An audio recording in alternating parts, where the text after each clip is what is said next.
Hello everybody, this is Texas Yarn Lover. As promised, I'm going to do a tutorial on how to make a small spool loom, and these are the materials you're going to need. You're going to need something circular, which I'm using this wooden spool, and I got this from leftover from a ribbon.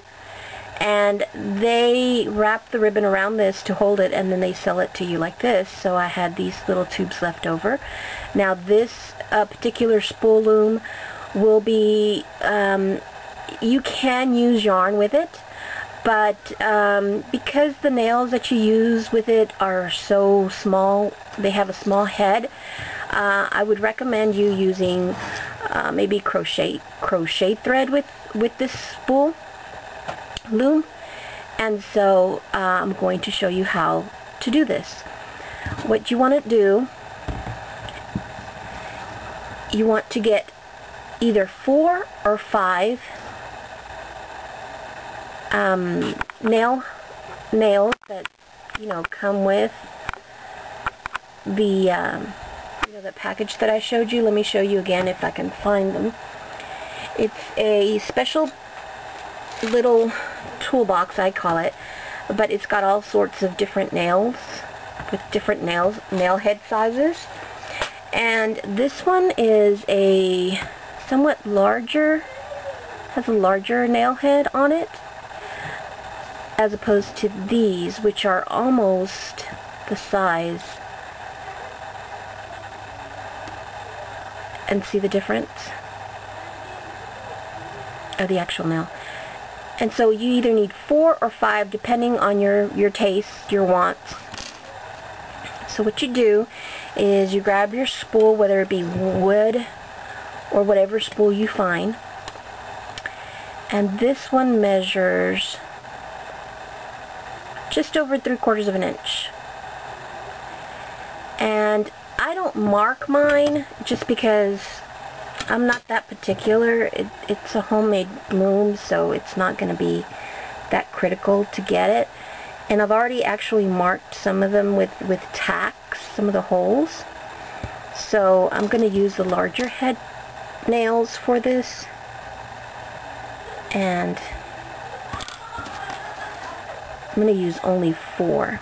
So you can stick a tack in them just to open them up a little bit. And that's how they're staying on there. It's not by sheer magic, you guys. See, I don't have a hole. I didn't do that 4th hole in there. And I don't think this is going to stay either. But basically, from here, you get it to, you hold it in place, and then you hammer away. And of course, this is going to shake the camera and the table and everything else around here and make a lot of noise. So I'll be right back once I get them all hammered down. Okay, so here I am. I've hammered them in, not all the way, because I don't want these little nails too short to where they're not going to hold anything. I could nail them in a little bit longer, but because you see the shape of this, I'm afraid they're going to be either poking out this way or the other way. So now, if you can see from the top, this one I nailed in way too close to the inner edge, and it is already starting to break. So be careful of that. Try to center it in the middle if you want to mark these just for that reason, so you know that you're centered and it's not going to break your spool. Go ahead and do that. But this is ready to use, and if you already have one of those handles, that the hooks that come with the regular spool, go ahead and use that. If you don't, you can use a regular hook, crochet hook with it, and or make your own pin for that, or hook for this tool. Now if you find yourself that after a while they get loose, like that one, that's the one that I did close to the edge, I could hammer it in over here.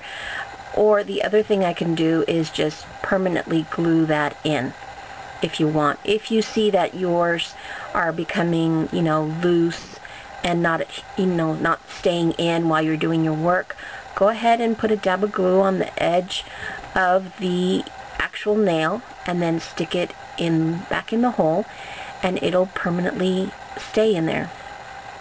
But the next tutorial that I'm going to make will be another type of spool just like this one, except it's a little bit larger. So hang on for that.